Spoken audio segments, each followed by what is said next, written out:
They called themselves the chosen of God, anointed by heaven to rule over France, destined to embody the divine order of kingship itself. But history would give their story another name: the cursed bloodline of the Bourbons. For nearly 4 centuries, the Bourbon dynasty reigned over Europe with unimaginable wealth and power.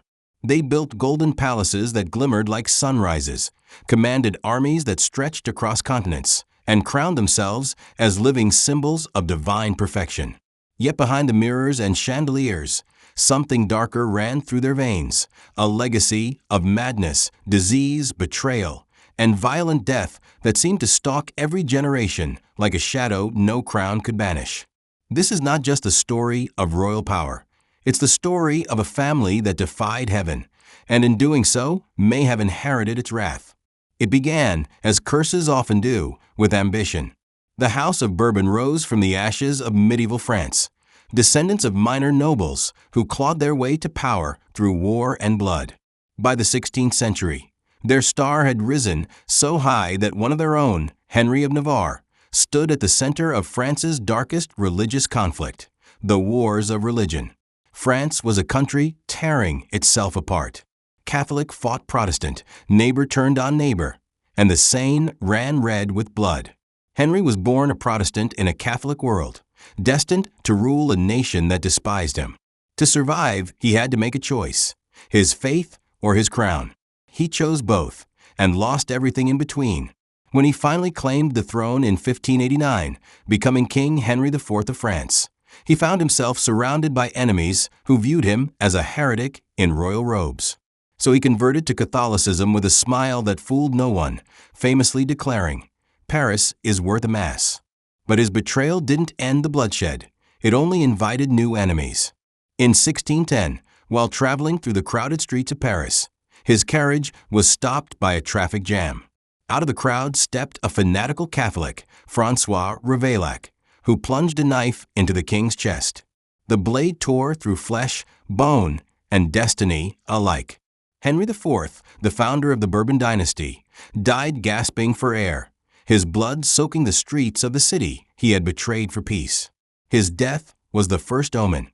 Henry's son, Louis XIII, inherited not just a throne, but a prophecy of doom. He was a boy trapped between 2 tyrannies, the shadow of his father's murder and the iron will of his mother, Marie de Medici. She ruled France as regent while her son watched from the sidelines, powerless, frail, and haunted. Louis was a strange child, pious to obsession, emotionally distant, plagued by migraines and melancholy. He would later be described by courtiers as a man who never truly lived, only reigned. He relied entirely on his advisor, Cardinal Richelieu, whose ambition was so vast it consumed France itself. Richelieu crushed rebellions, executed nobles, and drained the treasury in endless wars, all in the name of royal authority. By the time Louis XIII died, France was feared, but hollow. His own health failed slowly and grotesquely. He died of intestinal tuberculosis, wasting away in agony while priests whispered prayers for a soul that had long since been broken. And from that decay rose the man who would come to define the Bourbon name: Louis XIV, the Sun King. If there was ever a monarch who looked like he'd escaped a curse, it was Louis XIV. He reigned for 72 years, longer than any king before him. His court at Versailles was a temple of excess: golden fountains, endless banquets, mirrors reflecting candlelight into infinity. Nobles danced to his will like puppets, afraid even to blink without permission. He believed himself chosen by God. He called himself the sun, but light, by its nature, cast shadows. Louis XIV's reign was dazzling on the surface, but rotten underneath. His wars left France bleeding and bankrupt.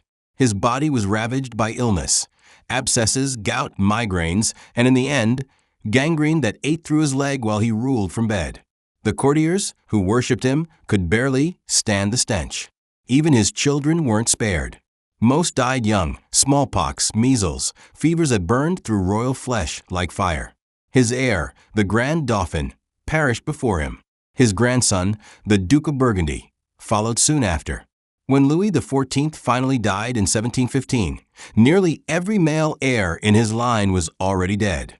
The crown passed to his great-grandson, a frail, terrified 5-year-old boy who would grow into one of the most tragic figures in royal history, Louis XV. Louis XV's childhood was defined by fear. Everyone around him died. Tutors spoke in whispers about the curse of the Bourbons, the line doomed to devour itself. When he reached manhood, he swore to bring light back to France. And for a brief moment, it seemed he might. He was intelligent, charming, and curious about science and art. But something hollow sat behind his eyes, a detachment, a weariness, as though the ghosts of his ancestors still haunted his blood. He became addicted to pleasure, surrounding himself with mistresses, palaces, and games of chance. He once said, "After me, the deluge." It wasn't a prophecy. It was a confession. By the time of his death in 1774, Louis XV had lost the love of his people, squandered France's fortune, and left the kingdom teetering on the edge of collapse. He died of smallpox, his body blackened by sores, his courtiers fleeing the room in horror as the royal flesh disintegrated before their eyes. No one wanted to touch his corpse. It was shoved into a quick lime-filled coffin and buried in haste. The Sun King had died in glory. His heir died in rot. And then came the last of them, the king who would face the curse head-on, Louis XVI. If Louis XIV was the sun and Louis XV the storm, Louis XVI was the dusk before darkness. He never wanted the crown. Shy, indecisive, and gentle-hearted, he was ill-suited for a time that demanded ruthlessness. His queen, Marie Antoinette, was beautiful, frivolous, and disastrously out of touch. Together, they became the perfect symbols for a dying age, a couple born into a dream that was already turning into a nightmare. By 1789, France was collapsing. Famine spread, debts mounted, and the people rose up. The Bourbon Palace became a prison. The monarchy, once seen as divine, was now a disease that needed curing. The revolution devoured them. Louis XVI was dragged before the people and condemned. His final words, before the blade fell, were calm, almost resigned. "I die innocent of the crimes imputed to me. I pray that my blood may cement the happiness of the French."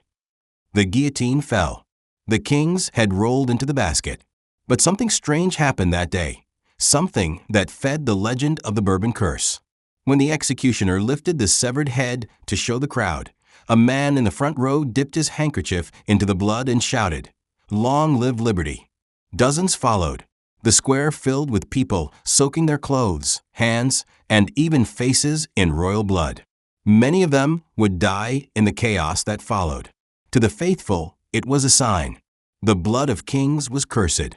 But the Bourbon bloodline didn't end with the guillotine. Louis XVI's son, the Little Dauphin, was imprisoned in the Temple Tower, a small boy surrounded by darkness. Guards mocked him, starved him, and beat him until he forgot his name. They called him the wolf cub of tyranny. When he died at age 10, his body was covered in sores and bruises. The doctor who performed the autopsy wrote that his heart was enlarged and diseased, but his veins were strangely dark, blackened, as if poisoned from within. The people whispered again, "The curse lives on." For a moment it seemed broken. After the Revolution, after Napoleon, after chaos, the Bourbons returned. In 1814, Louis XVIII, brother of the executed king, ascended the throne. He promised reconciliation, but he too carried the rot of his lineage.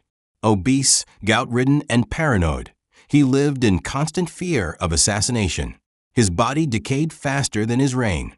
He stank of gangrene and fever. His legs oozed pus into his boots. When he finally died, his body burst open from the buildup of infection, echoing the horror stories of his ancestors. And so the crown passed again to Charles X, another brother. He tried to restore absolute monarchy, as though nothing had changed. The people rose against him. He fled France, chased by mobs who called him the King of Ghosts. The Bourbons were now exiles, haunted by their own history.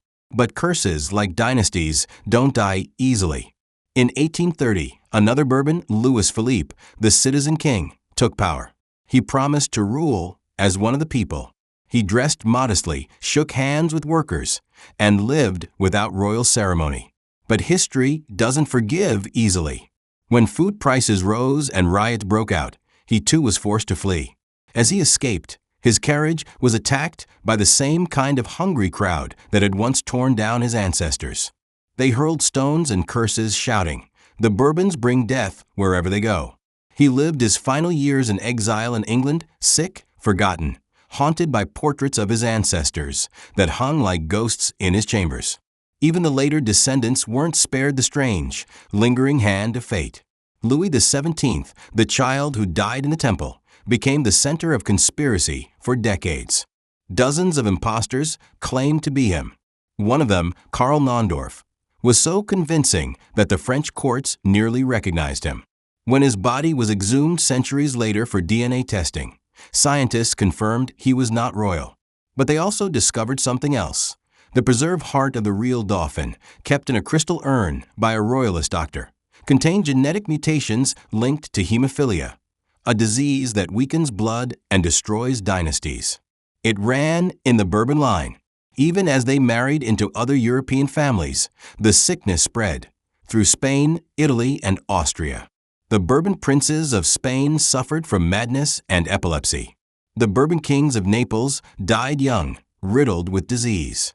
By the 19th century, doctors spoke of la dégénérescence bourbonique, the Bourbon degeneration, a phrase whispered like a diagnosis of fate. And then came the modern echoes. In 1932, Alfonso XIII of Spain, a Bourbon by blood, was deposed and exiled after economic collapse and political scandal. His son, also named Alfonso, died in a freak accident, shooting himself while cleaning a gun. His other son, Juan, lived long enough to see Spain fall to dictatorship. Even today, the Bourbon name carries a strange duality, grandeur and ruin intertwined. The current Spanish royal family, descendants of that same line, have endured scandals, corruption trials, and exile. Some call it politics. Others still call it the curse. So, what is the curse of the Bourbons, really? Maybe it's not divine punishment at all. Maybe it's something deeper, something written in the blood, not the heavens.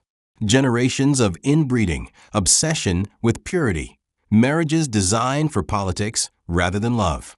Diseases passed silently from cradle to crown. Mental illness disguised as melancholy. Entitlement disguised as destiny. Or perhaps the curse isn't biological, but moral. Every Bourbon believed himself chosen by God, by history, by inheritance. They built empires, but never learned to see the world beyond their mirrors. They prayed for salvation, but ignored the suffering of those who bled for their luxury. Their curse wasn't placed upon them, it was made by them. But the result was the same: death, decay, and downfall repeating across centuries. A divine comedy written in royal blood. Even in death, they couldn't escape it. During the French Revolution, when mobs opened the royal tombs at St. Denis, they found the corpses of the Bourbons perfectly preserved in some cases, blackened and mummified in others. The crowd desecrated the remains, tossing bones into mass graves. But witnesses said the air around the Bourbon crypt felt colder, heavier, as though something unseen lingered. When the monarchy was restored years later, the bones were gathered and reburied. But many were missing. Some said the curse had finally scattered. Others said it had simply moved on, to those who still carried the name. The story of the Bourbons is a study in contrasts, splendor and decay, faith and sin, divine right and human failure. For centuries, they ruled as if the laws of mortality didn't apply. Yet again and again, their bodies betrayed them, rotting, bleeding, bursting like symbols of the corruption within. And in the end, maybe that's the truest form of the curse. Not a spell cast by God, but a mirror held up by time itself, showing that no matter how high a bloodline rises, it cannot escape its own humanity. Even kings are flesh. Even dynasties die. And when the last of their palaces crumble, when their portraits fade and their names turn to dust, perhaps the only thing that remains is the echo of their arrogance, the whisper that brought them down century after century. a whisper that still lingers in every throne room that dares to believe it's untouchable. Because the Bourbons were not the first to fall, and they will not be the last.